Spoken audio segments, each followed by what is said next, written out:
जो टॉपिक है वो है कोरोना वायरस, जो कि रीसेंट इमर्जिंग ट्रेंड भी है, रीसेंट ग्लोबल पेंडेमिक भी है, जिससे बहुत से लोग इफेक्ट हो रहे हैं। तो कोरोना वायरस बेसिकली जो डिजीज कॉज करता है उसको कोरोना वायरस इन्फेक्शियस डिजीज 2019 का कोविड-19 भी इसे हम लिखते हैं।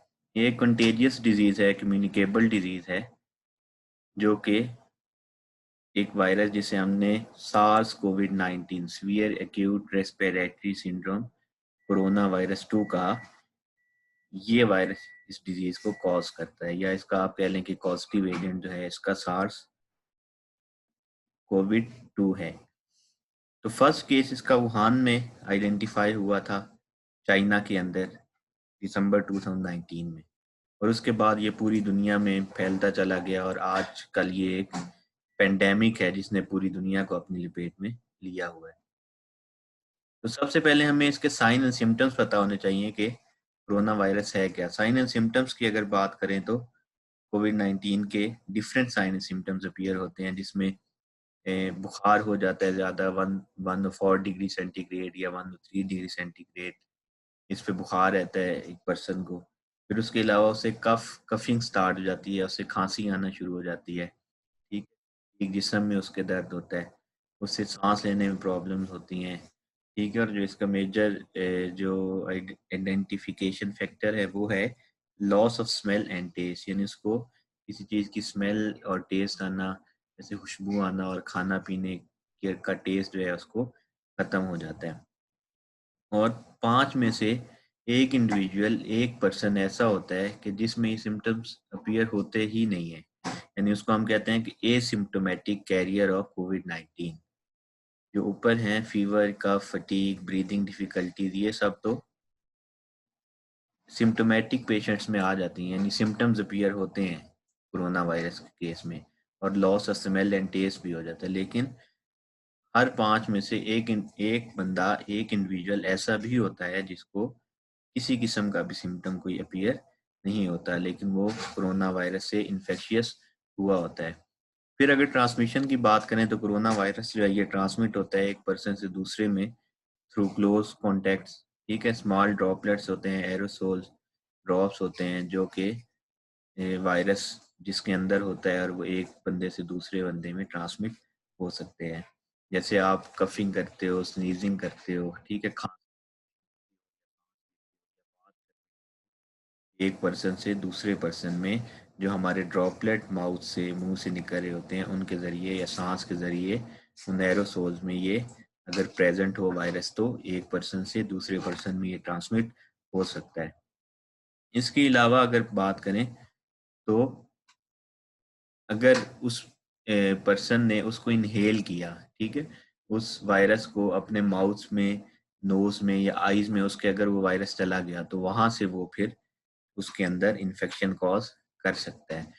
फिर कुछ ऐसी सर्फिसेज भी होती हैं जो कि कंटेमिनेटेड होती हैं। मसलन अगर किसी इन्फेक्शियस इन्फेक्शन था किसी बंदे को और उसने किसी सरफेस पे हाथ लगाया, ठीक है, वो खांसा, उसके हाथों पे लग गया वो वायरस, फिर उसने किसी टेबल पे हाथ रखा, चेयर पे रखा, गिलास को पकड़ा, प्लेट को पकड़ा, तो उस जगह जब वो वायरस लग गया तो उसमें भी इसकी ट्रांसमिशन हो सकती है। तो जब इन्फेक्शन हो जाता है तो उसके 10 दिन तक जो नॉर्मल केसेस होते हैं उसमें वो ये इन्फेक्शन चलता रहता है। उसको इन्फेक्शन आपको पता भी लगता है कि पेशेंट को सिम्टम्स हैं। और लेकिन अगर तो सीवियर केस है, उसकी इम्यूनिटी बहुत लो है, तो वो 14 दिन तक, 2 वीक्स तक भी उसका जो पीरियड है वो रह सकते हैं इन्फेक्शन का। तो नेक्स्ट इंपॉर्टेंट चीज़ है प्रिवेंशन, कि हम प्रिवेंशन कैसे कर सकते हैं, कैसे बचा जा सकता है कोरोना वायरस से। तो जो प्रिवेंटिव मेजर्स होते हैं इसके, उसमें आपने सबसे पहले जो है वो सोशल डिस्टेंसिंग है, यानी आप जहाँ पे भी जाएं तो वहाँ पे एक पर्सन से दूसरा पर्सन जो है वो फासला रखें, ठीक है। उसके अलावा जो सेकंड इम्पोर्टेंट, ठीक है, वो है क्वारंटाइन करना। क्वारंटाइनिंग क्या होती है कि अगर किसी को इन्फेक्शन हो गया तो आप उसको 14 दिन के लिए अलग रूम में आइसोलेशन में कर दें, ठीक है, ताकि उससे इन्फेक्शन जो है ये दूसरे में ट्रांसमिट ना हो। जो थर्ड चीज़ है वो है कि इंडोर स्पेसेस जो बंद जगह है वहां पे आपने वेंटिलेशन सिस्टम पूरा होना चाहिए, ठीक है, वहां प्रॉपर वेंटिलेशन हो, हवा का जो है वहां से गुजर हो, ताकि वो जगह जो है वो क्लीन रहे। नेक्स्ट जो चीज़ है वो है कि आपने कफ्स और स्नीज जो है कफिंग करते वक्त या स्नीजिंग करते वक्त आपने कवर कर लेना है। यानी आपने अपने हाथों से नहीं उसको कवर करना, बल्कि अपना जो है कोहनी से आपने वो माउथ पे रख लेनी है, ताकि वो कफिंग और स्नीजिंग के दौरान वायरस जो है दूसरे में ट्रांसमिट ना हो। इसके अलावा प्रॉपर हैंड वॉशिंग करनी है आपने 10 से 20 सेकेंड्स तक, ताकि सोप के साथ आपने हैंड वॉश करने हैं, ताकि वो वायरस जो है आपके हाथों में या अगर है तो वो वॉश आउट हो जाए।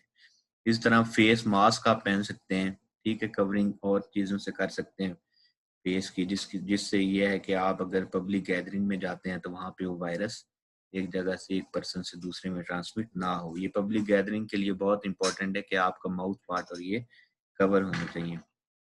फिर डिफरेंट किस्म की वैक्सीन भी बन चुकी हैं इसके लिए, ठीक है, और अंडर डेवलपमेंट हैं, क्लिनिकल ट्रायल्स उनके चल रहे हैं, लोगों पे उनके एक्सपेरिमेंट किए जा रहे हैं, ठीक है, तो वो भी इसमें प्रोसेस में है कि उसके ज़रिए भी इस इन्फेक्शन को रोका जा सके। जो नेक्स्ट और लास्ट इम्पॉर्टेंट चीज़ है वो है हमारे पास लेबॉर्ट्री डायग्नोसिस, यानी हम अगर किसी को इन्फेक्शन हो जाए तो लैब में वो कैसे जाके डायग्नोस करवाएगा।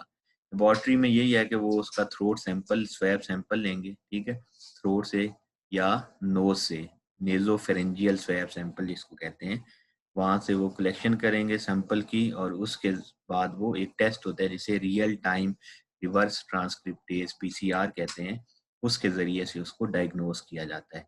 और इसके अलावा एंटीबॉडी टेस्टिंग भी अब स्टार्ट हो गई है, जिसमें अगर पहले से एक्सपोजर था किसी बंदे को तो उसका वो देख लेते हैं कि इसकी एंटीबॉडी इसमें डिवेलप हुई हैं या नहीं हुई। अगर हुई होती हैं तो इसका मतलब है कि उसको पहले ही इन्फेक्टिव रह चुका है वो बंदा। तो ये सारा एक जर्नल सा था जिसमें हमने कोरोना वायरस का डिस्कस किया। इसमें कोई इतनी जो साइंटिफिक चीज़ें हैं हमने उसके साइंटिफिक पॉइंट ऑफ व्यू से, ये टेक्निकल चीज़ें जो है वो डिस्कस नहीं की, वो इंशाल्लाह हम नेक्स्ट लेक्चर में करेंगे।